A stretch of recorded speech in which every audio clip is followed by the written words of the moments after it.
believe it can be done? Yes, I do. And we must get it done, because I think the public are utterly sick to death of this debate going on, and politicians in Westminster not acting on it. You know, the decision to leave has been taken. Parliament needs to decide how we leave, either with a deal, or if not, without a deal. And they need to make their mind up. Well, Parliament said, yes, it would like to leave with a deal, but they can't agree what that deal is. Indeed. But it says, if we don't leave with a deal, we need to go on working for one. It needs to make a decision, and the default position is, if there isn't an agreed deal by the 31st of October, then we leave. That's what the law states. Well, it doesn't anymore, does it? Because we've got this the Ben Act, which says if we don't have an agreement, we seek an extension. Yes, that might not be granted. No, I understand that, but Yes. as the law stands, should the Prime Minister, if he can't reach an agreement, seek an extension? Well, the law, as I understand it, says that, but it might be that the Prime Minister's got a very clever lawyer that can find a way around that, and I'd be very grateful if he could find that. Well, yeah, I know you might like that, but I mean, Yes. isn't it a bit extraordinary? I mean, we're talking about the whole country, not just the Conservative Party of the government. We need to know how he's going to defy the law. Oh, he won't defy the law.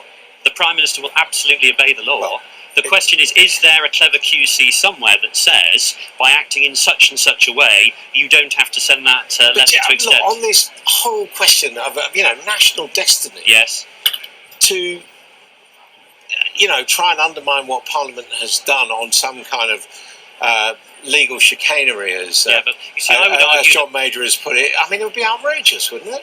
It would be outrageous if the Prime Minister didn't obey the law, but it's equally outrageous that what Parliament is doing is just prolonging this agony and not respecting the referendum results. That's what Parliament, which is made up of elected representatives, is doing. Indeed. And quite openly, that's what they're doing. And yet you're saying maybe there's some kind of magic bullet we can find in the small print to defy the will of Parliament. And I don't know not defy the will of Parliament. Well, it would be. Because the Prime Minister, I'm absolutely certain, will always obey the law. The question is, have we correctly interpreted the Ben Act? And I don't know. I'm not a constitutional lawyer. Have you found this loophole? No, I haven't. And supposing you can't find this loophole, I've been speaking to Dominic Grieve, who's a very good lawyer. I think you probably agree. Probably is, yes. Whether you agree with him albeit or not. he's written a very unappealing law. Yeah, he says it's watertight. Okay. If that loophole isn't there, yes, should Boris Johnson seek an extension? Well, I guess he'll always have to obey the law. So if he can't find a way around it, I guess so. Or should he resign and say, I'm not going to do it? I don't want him to resign, but clearly that's a matter for him. But, I mean, the best way forward is a general election. And I just cannot understand why the Labour Party and others won't allow a general election to decide the future direction of the government. I mean, partly because it's a 5-year parliamentary term. It is. And we're only 2 years into it. But you got a government without a majority.